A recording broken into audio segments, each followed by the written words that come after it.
Good morning.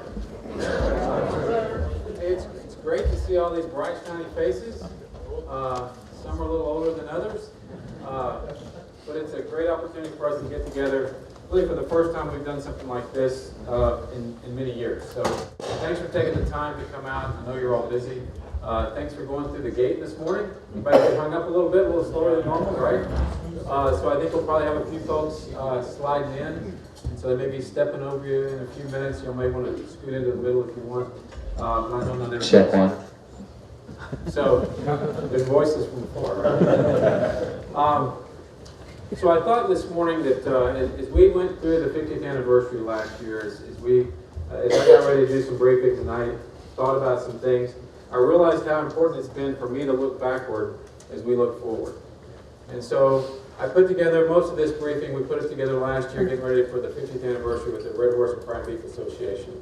And so some of you have seen this before, or parts of it before, and so I appreciate you tolerating it. Check two. Check. There's voices before. Can y'all hear me though? All right, all good. Okay. And so it was suggested, this is the most important audience that we have. Squadron commanders from around the United States Air Force, representing the entire Air Force. And so I wanted to share these thoughts with you because, again, what it's meant to me is that we look forward, trying to understand and put everything in context for me. So who all's been in PME as they've come through, right? Everybody's had some PME? Everybody's loved it? So why don't we look back? Why is there history lessons in every one of your PME courses? Anybody know? Got an idea? What? Don't make the same mistake. Don't make the same mistake. Legacy. Put things in context, not the same mistake, and really to understand where we've been so that we can look forward, right? And so there's a reason as part of that, and this is kind of being done in that same vein, all right? Next slide. So it really goes back to the beginning. When we became an Air Force in 1947, the General of the Air Force, Hap Arnold, talked about successful operations. This isn't about engineers, this is about successful operations. Today it's not just about air as it was then, it's about airspace and cyberspace for us, right? But what he said was installations or air bases at that time are a determining factor. And that hasn't changed, whether you're doing airspace or cyberspace. What we do, what we deliver each and every day from a capability perspective is important to the nation and to our successful operations. Next slide. So how do we start? So back in 1947, we became a separate service. We took all these airmen engineers from the Army Air Corps, and we went back and we said, we're going to bring them to the continental United States. We're going to put them on air bases, and that's great. We are not going to deploy forward. We're not going to have expeditionary operational capability with our airmen engineers because the Army is going to provide that for us and the Navy. It's the same reason we have executive agency in the Corps of Engineers and with NAFAC today. It's the same construct. So we're going to go do that. So as we went through the 1950s and the Korean War, how'd they do? Had some challenges, right? And so you hit 1960s, 1963, General Robert Curtin became the Director of Civil Engineers. And he said, you know what, we're doing all this work in Vietnam. I'm really concerned about our ability to have our airmen and our air power operations supported adequately by the Army and the Navy. And so he asked a couple of lieutenant colonels. So General Tom Meredith was a lieutenant colonel. It was Lieutenant Colonel Jeannie Home. And General Meredith, really then Lieutenant Colonel Meredith, led the conversation about this. Colonel Holmes was a personnelist. She became the first two-star female in the United States Air Force. But as lieutenant colonels, they set the foundation for our future. Right? So they thought about this problem. Do we need airmen engineers in theater to support our Air Force operations? And the answer is obvious to us today. The answer was?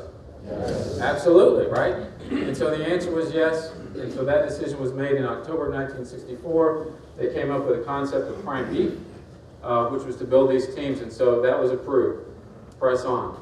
And so if we fast forward throughout our time since then, we've had the same kind of questions. Next slide. These are people I call the keepers, right? We have founders, we have keepers. Is Segura here today? Yes, sir. Oh, there he is. Okay. I didn't recognize him. I knew there was a reason for the laughter. I didn't think it was Greg. So, Greg Cummings was a lieutenant colonel at the time when we first went through our Blue Suit review. And kind of think about the post-Cold War, we're going to draw down, we're going to save all this money, and so we don't need as many engineers, right? We can get rid of everybody, right? And so Greg Cummings was involved in something called the Blue Suit Review, and he's been involved in every reassessment of the military manpower requirement for civil engineers since, even what we just did recently. And as they came through the Blue Suit Review, it's when we reaffirmed our construct of having military embedded in garrison operations who would then deploy forward. There was a lot of questions about that at the time, and there's still recurring questions. Couldn't we do this better if we created an organization so that the organization solely focused on expedition operations, much like Red Horse, which we have Red Horse, right? Much like the Army does. The Army's engineers are not embedded in garrison. The Air Force chose to do it this other way because we believe it's more cost effective. That's the primary reason, and it also preserves our force and our forces. And you'll see the Army forces, the Army engineers, the CVs, Red Horse, what's happened? They've been cut much greater than our Prime B forces have because you all are embedded in the garrison operations. It's essential.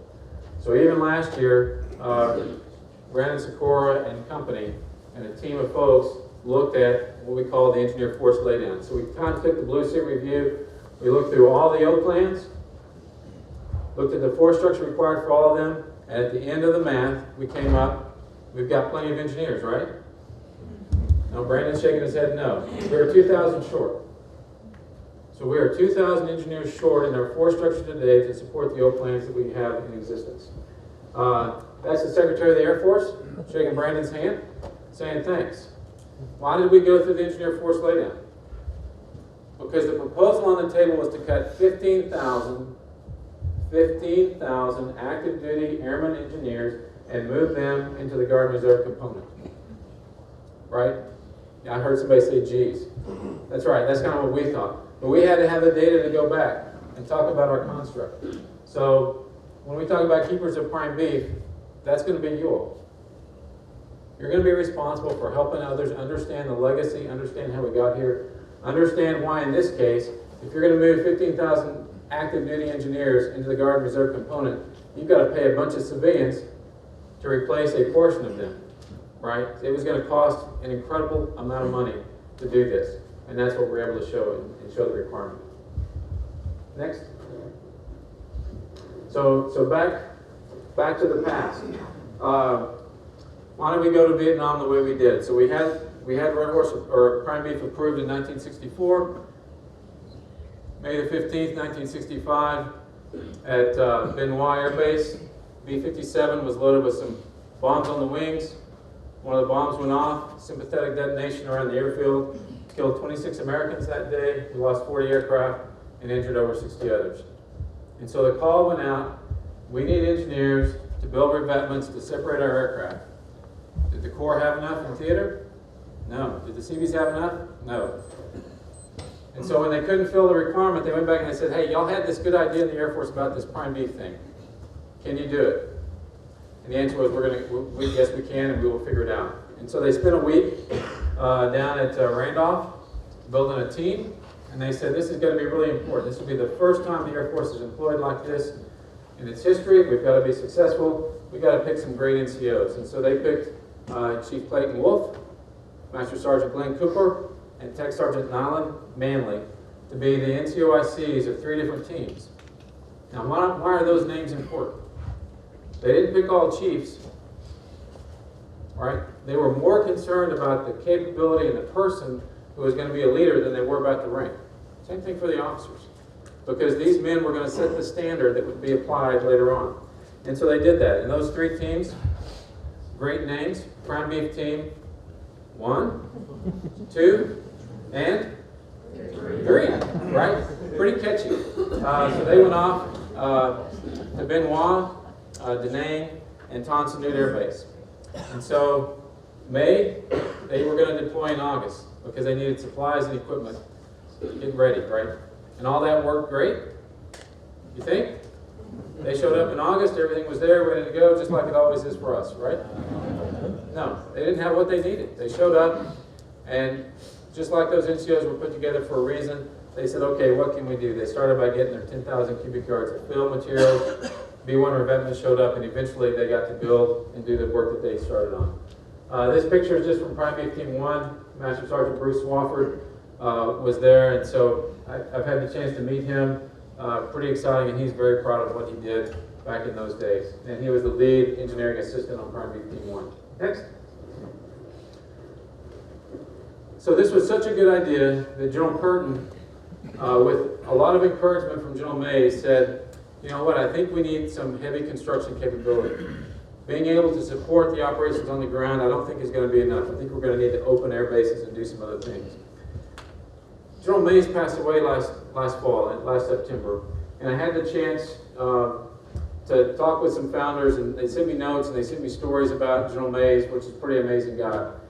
And one of the reasons he was so passionate about this, as I am told, is from his time in World War II, when he was an NCO in the Corps, basically doing a construction engineering business, and he helped march across Europe. He provided mobility for the Army.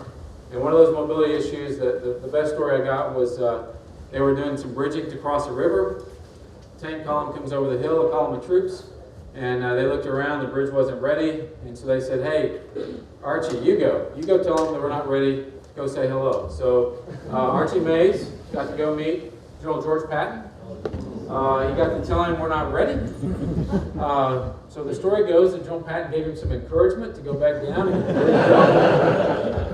and he did. But those lessons that he learned, he took with him the rest of his career. It's about strategic mobility.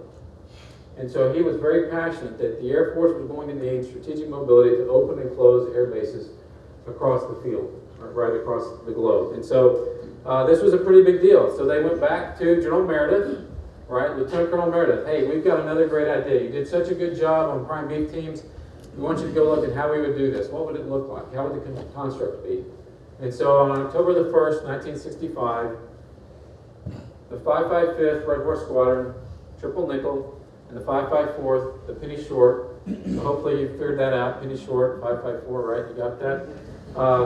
They were stood up, and it was such a big deal because it was impringing on the rights and responsibilities of the Army. They had to go all the way to the Secretary of Defense for approval. Right? So Robert McNamara is the one that approved the stand-up and the establishment of Red Horse with those two squadrons. They stood up in October, and in February of 1966, they were in the theater operating. So 3 months, flash to bang. Pretty good. Next slide. So this is just some examples of kind of, we call it then and now, what we go through. And there's several stories of each one of these. And so from this image, what I want you to get is, the first one is civilian control of the military, right? 2 Assistant Secretaries of the Air Force, 1966, 50 years later, October 2015, when we were over there last year with Ms. Valentine. And they have a responsibility to see that we are providing effective and efficient operations across the theater, and they take that responsibility seriously, and they're very proud of it. And the base that they were looking at was Toi Wah in 1966, circa, and that was the first air base that was built by Red Horse. That was the first air base that we built. And one of the interesting things is, if you talk to some of the originals, some of the folks who were on that team at the time, is they didn't have enough airmen engineers to do this either, right? So they went out, they got the farmers, they got the fishermen, and the interesting part is they got the friendly VC. So the friendly Viet Cong, the enemy, was paid to help build this air base along with others. That's not going to change. You know, when I was in Afghanistan at Kandahar, visiting Kandahar in 2007, I saw master sergeants teaching locals how to do a slump test on concrete, how to lay concrete, how to pour concrete, because we didn't have enough capability, right? We hired contractors. We did not have the skills. We will always be training locals, whether it's in Vietnam in 1966 or it's in a present-day conflict. Next. Then and now. Vietnam, we're always going to do horizontal work. The piece of the now is really about the 2 airmen in the picture. The airman in the front is, and I love the names because we got them out of the Air Force News Service, Senior Airman Tim, and the guy in the back is Tech Sergeant John. Right? So we're working on getting the last names. But Tim is from Grissom Air Reserve Base. He's a reservist. John, Ex-Sergeant John, is from Lincoln, Nebraska, Guard Unit. We will employ as a total force the rest of your careers, the rest of my career. We cannot do the things we do today without the Guard and Reserve component. We don't have the capacity. When I was over in October, just like when I was there the last time, there are reservists and airmen at every installation. Sometimes they're the majority, sometimes they're not. But what they do and the value they bring to us enables the nation to do what the nation needs to do. So never forget the importance and the value of the Guard and Reserve and training and partnering with them. Next. B-1 revetments on the left. Looks a lot like the B-1 revetments that are at Bagram today, only today we've already got some grass growing out of the top, right, because they've filled with soil. Over here on the right-hand side of the screen, it's an electrical vault, a concrete electrical vault, constructed by the Expeditionary Prime Beef Squadron, not Red Horse. Those are red hard hats, but they're not red hats, right? Today, we still do small and medium construction projects from Prime Beef across the world. That skill set is essential for our airmen. You know, it was interesting last week, we did an education and training review board, and we found that not everybody valued what we call simplified design. We're renaming the course to contingency design. We're going to, something like that. There'll be discussion on the name. But not everybody valued it, but it's to equip those captains and majors to go forward and do this kind of work. The captains and majors I've talked to since we implemented the course, and why did we implement the course? Because they didn't have it. You know, I asked Nicole Scott last night. I remember when she went to Turkey in 2003, 2002. 2002, it was getting ready for 2003. You know, she was calling back, working all of her friends and her networks, trying to get all the things that she didn't have that she needed to do the design work that was required in Turkey. Because she was the only captain civil engineer out there. Her boss was Lieutenant Colonel Tracy Walker. We have to equip our airmen to go out and do this kind of work as independently as they can. There'll always be some reach back, but you never know how effective that reach back will be. Next. Wow, there's a lot of tent cities there. You know, in my career, we've gone from GP mediums and hardbacks all the way to the tents we have today. We're always going to bed things down. We're always going to open it up. CTS just opened Diyarbakir in Turkey recently. What's interesting to me, the most interesting photo up here is the one on the top right, Joint Endeavor. So if you think back to the Balkans, 1997, one of my friends, Captain Max Saunders at the time, he went out there close to Tuzla, and we're bedding down some Air Force operations. And the Army, so by the way, how many of you were in the Air Force in 1997? All right, a few of you. Okay, I feel better. It's not mainly the front rows here, all these old people. So the Army had to bed down a combat aviation brigade, helicopters. And it was a big deal. This was on the President's scope in negotiations for peace. And the Army couldn't get in. It was rainy, it was wet, it was muddy. And so the Army had an ADVON team there, and they were out in the rain. Meanwhile, Mike's building some tents for the Air Force contingent that was going to be there.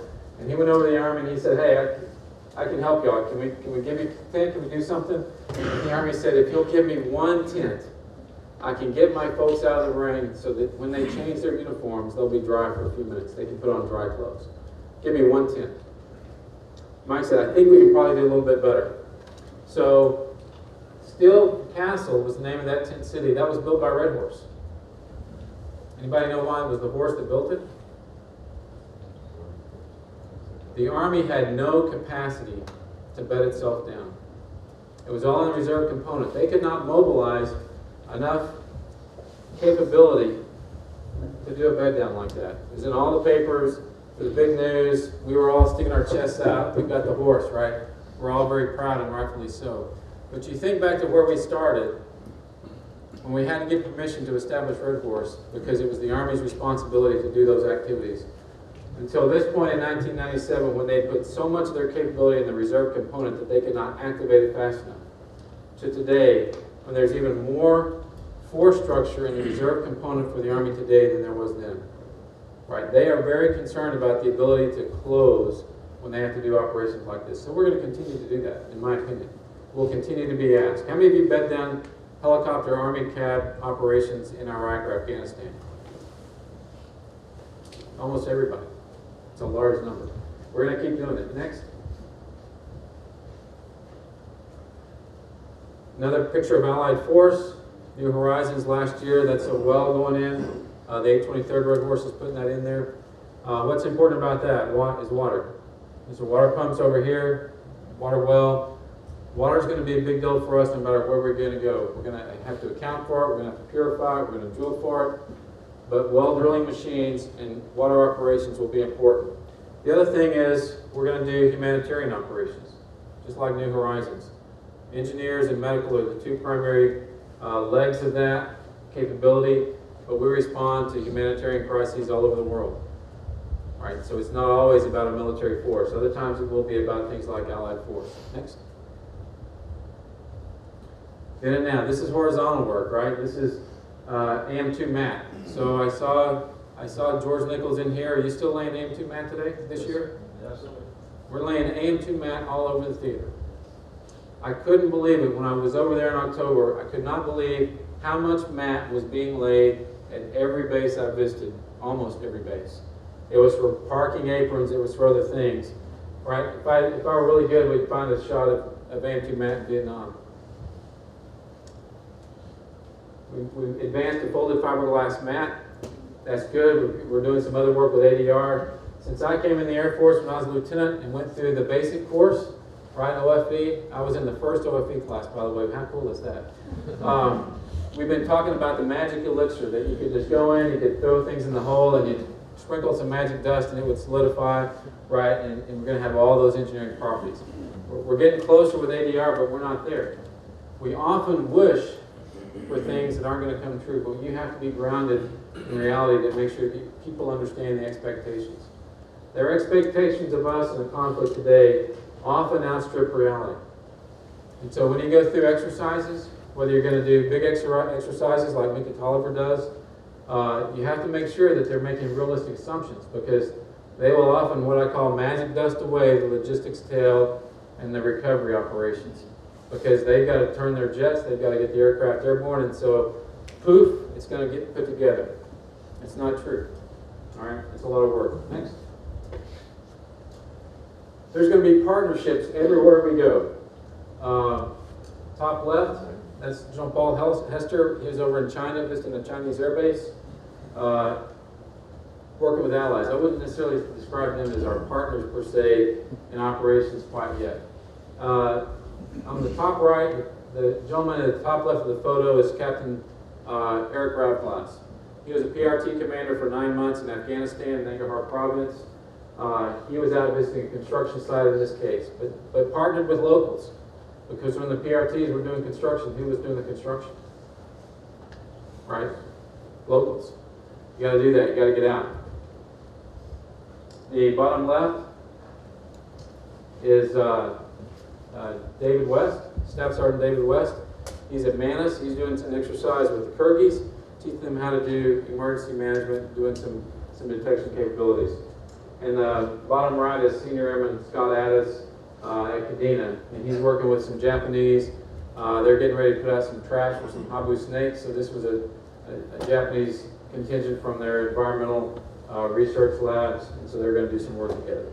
But the point isn't necessarily the specific activities. The point is you have to be prepared, and your officers and NCOs be prepared to work cross-culturally in every theater of operations that we're going to go to. Whether it's Europe, whether it's the Pacific, whether it's South America, you'll be partnered with somebody that is not from our nation. Next. From a then and now perspective, the then is on the bottom. When we became a separate service, we adopted in the civil engineering squadrons, we got adopted as the wrong term, but we were responsible for facility maintenance, horizontal, and all the other things represented by the bottom right, as well as the firefighting operations is represented by the bottom left. We all understand that. In 1991, so most were old enough to remember that, in 1991 we brought in emergency management and explosive ordnance disposal. We did that because the Air Force wanted to put all the elements needed for base recovery after an attack into a single squadron. All the primary elements, not defending, not force generation, sortie generation. But now we have everything. You can clear a runway, you can know if you can go out and work, all those kind of ideas. And so, I'll remind you a little bit, emergency managers are probably the most underappreciated career field we have in our business. Very technically complex when we focus on the things and not prime beef. So it's a tough job, and we take them for granted. I liken them today a little bit to what EOD was in 2000, right? They get to go out, they get to do some cool things, they put on some new clothes, they do some work on some hung guns on occasions, what EOD did, and then the war changed that in an instant. EOD became the face of the next war, right? That's the thing that everybody understood. Emergency managers could be the face of the next war. Talk about dirty bombs, talk about nukes, chems. You don't know. But they have to be ready. And you have to help them ensure that they are ready for that aspect of their job. It's not just prime beef. Right? Make sure they're ready to go. EOD, the face of the war for the last decade in many areas. All right, a lot of things have gone on with them. What we need you to do, and I think we'll probably talk about this week, is go back and they need to focus on the basics. When we began in 2003, really, this is really about Iraq more than Afghanistan. It was where the IED fight started. In 2003, our EOD technicians were the most technically competent EOD force in the United States military, without a question, which is why they were so successful, which is why they became the force of choice by a lot of brigade combat team commanders. Given a choice between an Air Force team and an Army team, they would often take an Air Force team if they had the choice. We have to make sure we get back to basics. We rightfully focused on the IED fight for the duration, getting our men and women ready to go and come. But in doing so, we also took our eye off the ball a little bit about the things that made us the best technically competent force before. You've got to become technically competent, you've got to know the nukes, you've got to know all aspects of your jobs, and so you all need to ensure that they are getting back to the basics. The other thing is I visit flights, I always ask in the EOD flight, who's still being cared for based upon a scenario, whether it's TBI or an injury, and there's always at least one, often two. Make sure you know which of your airmen are still having issues, right? And by the way, those are just the ones that will tell you about their issues. But make sure they can be open, they can be transparent, that they get the medical treatment that they need. You've got to help knock down the doors on occasion.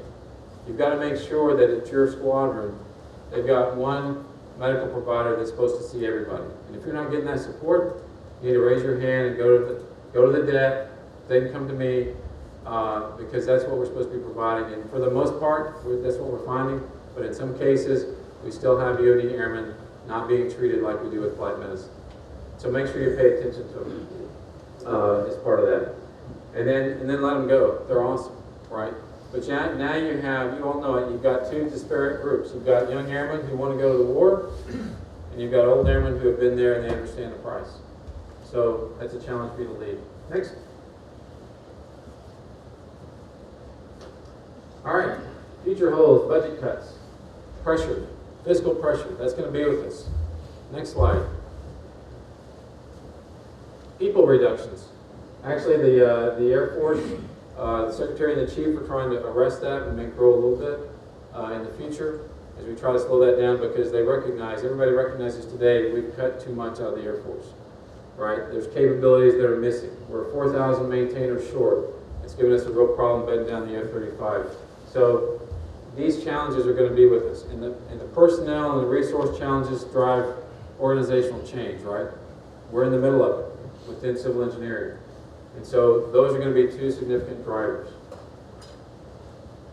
The bottom left is about surprise. There will continue to be surprise. You can go back to Pearl Harbor. This happens to be 9/11.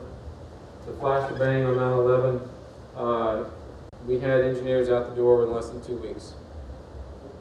Now think about it. You had an attack from a group that was not attributable to a single country, right?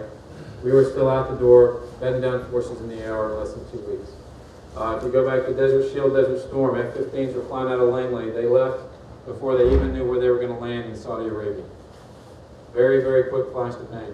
So it's a come-as-you-are party when things happen in the world that you don't know are going to happen, that you can't predict. Libya, we kind of saw that coming, right? There were some discussions, but everybody said, oh, nobody's going to go into Libya. We've been in Iraq, we've been in Afghanistan. We will not take on Libya. We're not going to do that. Next thing you know, the French are flying aircraft over there, and we're going in right behind them, and we're bedding down forces in Italy. You're not going to have time to get ready after you see it coming. You're either ready or you're not. And most of you will not be asked to go immediately, but some of you, your squadrons would have to go in less than 2 weeks. I just can't tell you which ones, right? So you got to be ready. And then if we get called to go, we're going to build. We're going to build tent cities. We're going to build ramp. We're going to build runway. We're going to go out and provide the capability the nation needs. Next.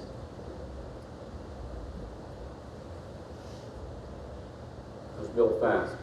The point of this slide is you don't have to deploy to impact a national mission.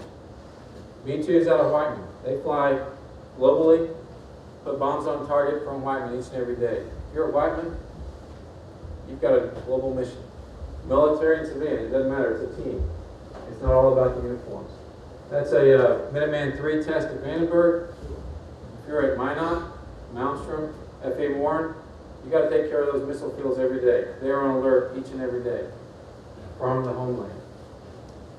Bottom left is at Buckley Air Force Base. That's a space data systems operator. They're controlling aircraft there. Different mission, right? Is his pavement important? His pavement's probably not so important, right? Power, water, HVAC. I really care about the HVAC and the power, right? Right, Michelle? Get an amen from that. RPA operations, that happens to be in Creech. But we're flying RPAs from CONUS, not just from Creech, but from around several locations. Next slide. And then the last build is cyber operations, 24th Air Force in San Antonio, and there's other places. What we do at home is more important to our Air Force operations today than it's ever been, and it's going to continue to be that way. You will have to know and understand the essential portions of the mission thread for that mission at your station. Sometimes it's going to be power. Sometimes it's going to be pavement. You have to know and sort it out and make sure we're invested in it. Next. The Air Force identified 5 game-changing technologies for the future that the Air Force wanted to invest and focus on. The one that's not up here is hypersonics, because we're not going to put engineers in hypersonic aircraft and go anywhere, right, or hit anything. But nanotube technology, we believe, can help us with defeating IED components. If you look at directed energy, we've already got a prototype today. We've already demonstrated Radbo. You can take directed energy, laser, put it on a munition on an airfield, and make it safe for us to go handle it, render it safe, right? That's going to be, as it's developed, as it matures, we think that's going to be a great capability for us. Unmanned systems, pretty simple. We think of robots. You look on the right of that picture, we're talking about, in fact, an unmanned system that can hopefully fly over and give us some damage assessment capabilities. And then the bottom right is autonomous and semi-autonomous, which means it will operate on its own. So maybe can you have something dispose of a bomb on its own? Can you have something render safe? Can you have a device that will fill in a crater? One of our hang-ups, we've been waiting a long time on airfield damage repair process of the component is, we want to be able to do this in a half hour, less than a half hour. Have an attack, fly over it, take pictures, do volumetric assessments, automatically calculate your minimum operating strip, and bang, at the other end, the airman at the other end just gets this printout that says, here's my MOS, and it's all done. We have pursued that exquisite answer so hard that we forgot to do some other things, and so we're going to go back and revisit. We're going to do some things that are in the middle, because today, what do we still do when we do airfield assessment today? Log down. Anybody ever done this? Yeah, I think that's about 20 feet. I think that one's 30 feet. We can do better than that today. But we chase perfection, and so we're not there yet. But we're going to get there. I promise you we're going to get there. And we will take incremental steps where it's necessary rather than trying to go all the way into the home run. Next. But that was, by the way, why did we do that? Because the Air Force requirement said we've got to do this in 30 minutes before we get struck again. right? If we can't do this in a certain amount of time, the airfield is at risk for being hit again. So you got to be able to launch and recover aircraft. So the goal was there for the right reason, right? But we missed the opportunity to get incrementally better even while we were pursuing the goal. This is what that future might look like. You've got robots clearing the airfield. You've got Radbo out there saking things. You've got the UAV flying over the top of it. There's all kinds of things that we can envision, and this is where we think we're going to go. Next. Energy is another area, and so I use this slide. This is really about a research project that's going on. We just, if you will, instrumented, the Air Force Research Lab instrumented one of the BEAST areas at Lackland. And so we've got several BEAST areas, and we basically put in, the research lab put in a whole bunch of energy-saving technologies at one of the camps, and we're measuring what the total impact is to the footprint, right? Not just the pieces and parts, but in totality. The point of the slide is not the specific technologies. Energy footprint is going to continue to drive what we do and how we do it. If you think about all the convoys in Iraq and Afghanistan that were hauling energy at one point in time, how do we lighten that load? If you think about the resilience required for some of those missions I showed up there before, how do we assure power? How do we have resilient power so that we don't go down with our intel collection, our ability to disseminate information? Energy is going to be a key component of every force projection and operational components, I think, in the future. Next. So the future is also going to hold, just like several of you are doing today, we're going to ask men and women to go into harm's way. That's part of what we do. That's what we've all signed up for. And when we ask them to go into harm's way, some are going to sacrifice their lives. Don't go any further yet. The top left happens to be the memorial for Master Sergeant Brad Clemens. Brad was killed August the 21st, 2006 in Iraq. DoD professional, IED goes off, and his friends remember him. Top right, Master Sergeant Andy Andrews. Killed October the 10th, 2001. Less than 30 days after 9/11. He was killed in a construction accident. He was the first fatality in Operation Enduring Freedom for the United States. This is a memorial for him at Camp Andy. We renamed the camp where we're going to bed down Camp Andy in his honor. Last slide, Bill. This is the 203rd Red Horse Squadron, Virginia Beach. March the 3rd, 2001, so even before 9/11. They had gone down, done a troop training project. 18 horsemen, 3 aviators were killed in a C-23 Sherpa crash in Georgia as they were flying back from Hobart Field in Florida. We remember. And so the point of this is you're all going to deal with this. You're going to deal with loss. You're going to deal with sacrifice for people serving their nation. You're going to deal with loss, even from somebody who's had a death, right? Sarah Beth is going to be going to a funeral this afternoon, which is why she's in blues for someone in her squadron. All right? So you're going to deal with that. That's the people part of it. And we have to do our job to honor them, not just after they've passed away, but to ensure we're giving them the training and the resources to do the best they can to minimize the risk to their lives, right? Next slide. The future is going to hold great civilians making an impact for the nation. So these 4 pictures, top left is Danilo Gantz, top right is John Crotty, Mike Echeverria on the bottom, and then Greg Hare. Danilo is from Aviano Air Base. He joined the Air Force. He's Italian. He joined as a draftsman in 1985. Today he runs the NATO construction programs out there. He's involved in the relationships with the host nation, the Genio.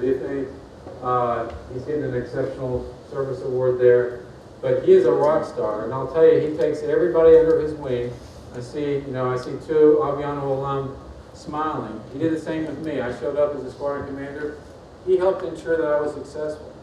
His goal is to make sure that we're all successful. John Crotty is the same way. He's a fire captain at Vandenberg.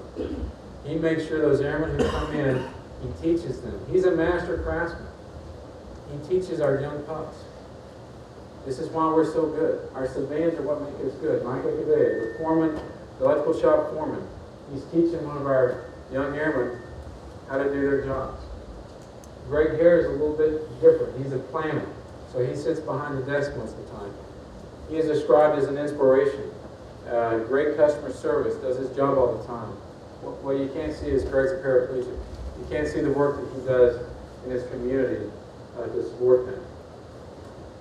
One of the reasons that we are so good at what we do is we have master craftsmen. We have civilians who understand how to do business. And when we come in and when we join the service, did anybody get taken under their wing by a civilian somewhere? Yeah?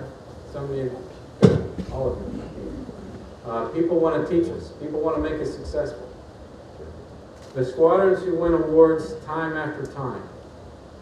Right? So you think about the Curtin Award. How many Curtin Awards has Spangdahlem won? A few. Aviano won a few. Davis Montans won a few. Bases like that, they've got great leaders that come through, right? In the military, we all feel really proud to go get to lead those organizations. But I promise you, the reason they're repeat winners is because they have civilians that have laid the foundation and their focus is on making the organization successful. Civilians are key, and I just want to make sure you all don't take those civilian leaders for granted. Next, find them and celebrate them. Making an impact. So we had a great fall. In the period of about 6 weeks, we went to dinner for all of these folks. So Tim Pugh, up on the right, he was at Spacecom, the Energy Manager, Career Civilian Service Award winner for the Federal Energy Program. Great recognition because he's been doing this a long time. Today, he continues to support it with AFIT. He's taken on a new role, and it's great. He is making an impact, and he's recognized nationally for what he does. Master Sergeant Joe Bogdan on the right. He's currently at OSAN. One of the 12 Outstanding Airmen of the Year last year. Pretty cool. Big deal. Not the first engineer to do that. What's unusual about Joe is he didn't get this for his work in civil engineering. Because a year or so beforehand, he was approached by First Sergeant and said, hey, we've got a challenge for you in the Airman and Family Readiness Center. And we think you're the right airman to lead this. Are you willing to do it? And so what would a good engineer say? Oh, no, Joe, we want you to stay in the squadron, right? We want you to do what you're doing is too important for us. But Joe took a chance, and he went out, much like a lot of directed duty assignments, he went out and took on the challenge, and he didn't just succeed and help fix a problem and a challenge that they had there organizationally. He became a leader in Air Force Mobility Command, AMC, on comprehensive airman fitness. And his ideas and programs, his ideas were implemented across the command. He became a 12 Outstanding Airman of the Year. He's a superintendent at OSAN today. I'm not sure, is he pinned on yet? Is anybody? Yes, sir. You pinned on? Yeah. That's awesome.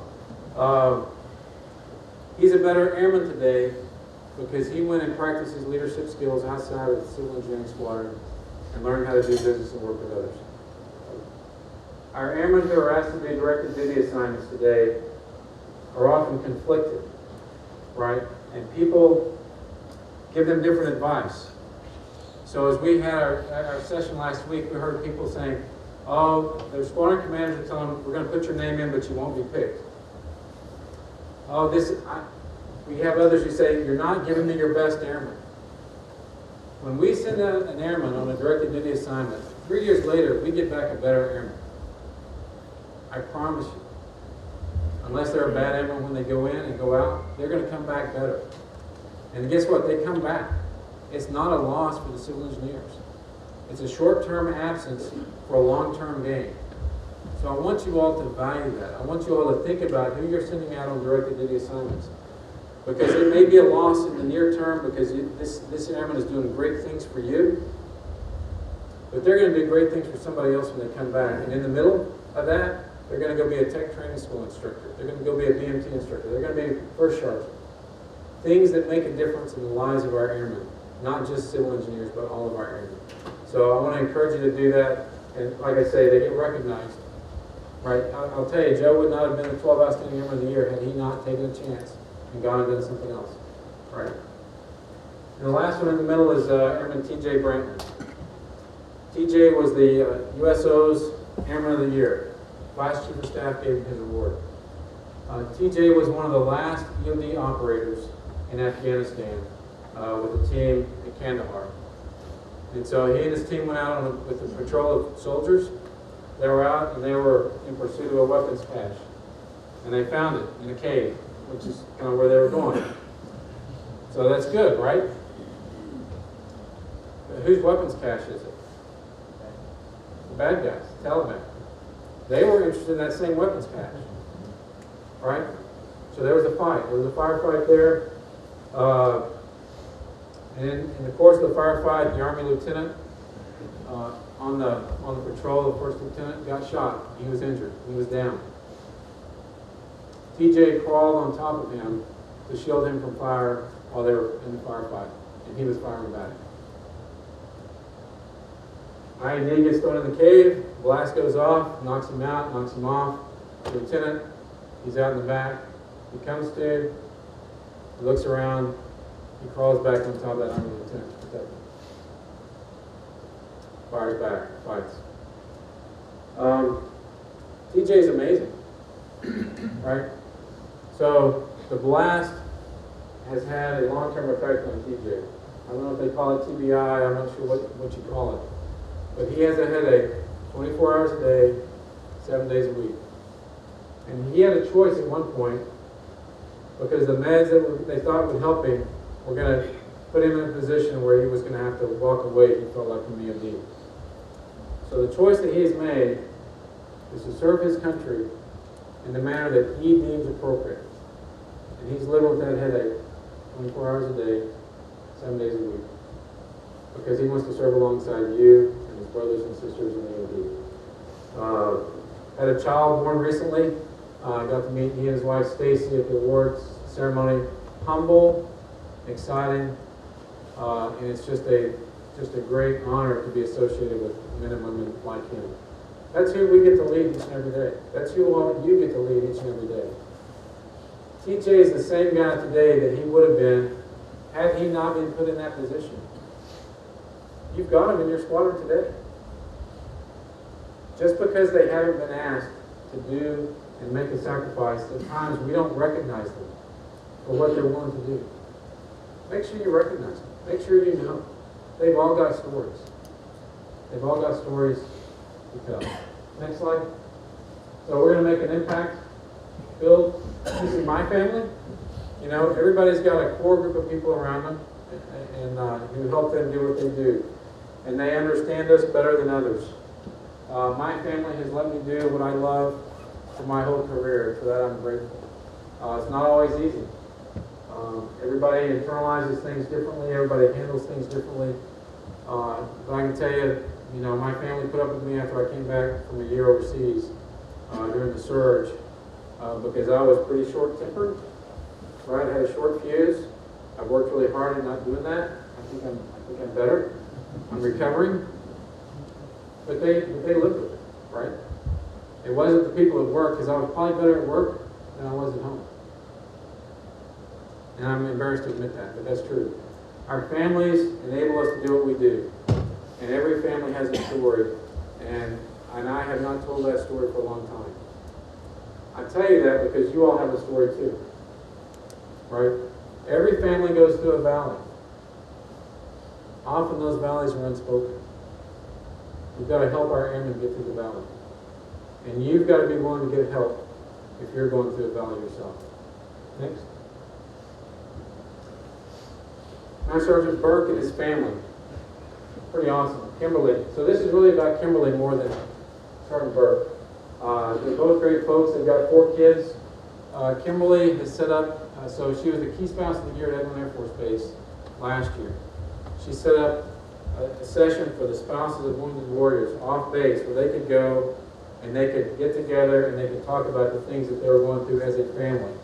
As they were going through their valley, she recognized the need for the spouses to have a support group of some kind. And she put it together, she made it off base. It's great. Next. This is Joe Delorier. Sergeant Delorier was injured in Iraq. Many of you probably know him. He lost both legs above the knee, lost his left arm at the elbow. Joe's an amazing man. I get to see him about once a year when I go back for the UD Memorial. He's there every year.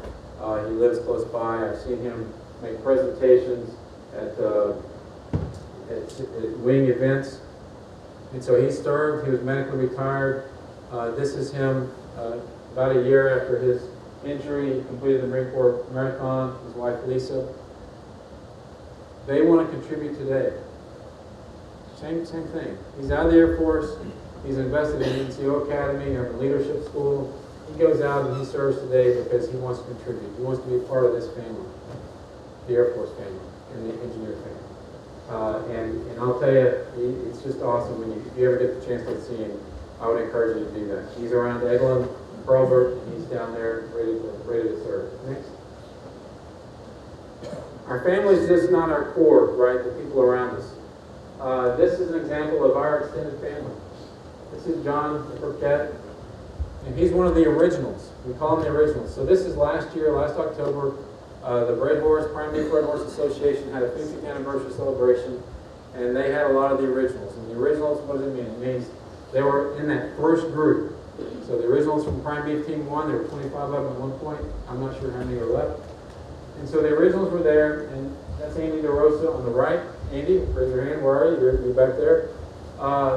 And so these men and women who came back, they were telling stories. And in this particular case, they've got all these men have memorabilia from when they were in the 554. And so they decided at that event, hey, it's not good enough to just give this stuff to Andy and mail it to him. They planned a trip. They're going to Anderson Air Force Base so they can see not the squadron that's at Eglin where they can go out and look, right? They want to go to the 554. That's their squadron. They want to see if Andy's doing a good job. I hope you're doing a good job. Right? They're excited because they want to share the heritage, and they chose to give it to them because it's going to mean something to the 554. So that's what they're doing. They've got a group of regionals that are going to go out, and that's really exciting to me. We have an extended family that's cheering for us, that's rooting for us. Next. One of those extended families, remember Master Sergeant Bruce Swafford, Prime Beef Team 1? That's him. When he was at the anniversary, he got to talking to people, and he said, hey, I'd like to see what this AFIT thing is all about. So they took him over, showed him the things at Tyndall, and he wanted to know, what are we doing? Just like John Burkett. We have founders, just like when Joel Mays passed away, and I sent the note out to the founders, and I got notes back with stories about Joel Mays. There are men and women who are cheering for you each and every day that you don't even know, that I don't even know. If you need help, if you need a sounding board, go back to some of your mentors who are retired from the Air Force. Because I promise you they're cheering for you. I promise you they want you to be successful. As we go forward, it's easy for us to get lost in this organizational change that we've had. We've stood up AFIT, we've got AFCAG now, AFIT's gone. There's all this turbulence. But our mission set hasn't changed. We are here to ensure the successful aerospace and cyberspace operations. We have men and women around us who are ready to help us ensure the successful operations for aerospace and cyberspace. And we're fortunate and privileged to get to lead men and women each and every day who are willing to sacrifice for our nation. So as you look forward, as you have your dark days as a squadron commander, and I know you do on occasion, as you look around, as you wonder sometimes, hey, can I get through this day? Can I get to tomorrow? The answer is yes. And the answer is you're not alone. Reach out and make sure you get the help you need when you need it, and drive on. And don't get lost in the chaff. The organizations are going to change again. Since I've been in the Air Force, we've had room, we've had all kinds of operations plot organizational change. We're going to reorganize again. I can't tell you when. I'm not planning anything. I have no plans. I just know that's what we did as an Air Force. That's what we've done my whole career. But the mission doesn't change. And the skill sets and the talents of our men and women don't change. So don't get lost in the minutiae. Focus on the big picture. And so as we spend the next few days, this is what I want you to focus on. The big picture. We're going to talk a lot about organizations. We're going to talk about AFCAG, AFIMSC. We're going to talk about how we do the processes. All of that is to enable us to do these other things that we talked about. So thanks very much for your time. I think we're going to take a restroom break. We're going to take 10. I appreciate your patience, and we'll see y'all later on. Thanks. Carry on.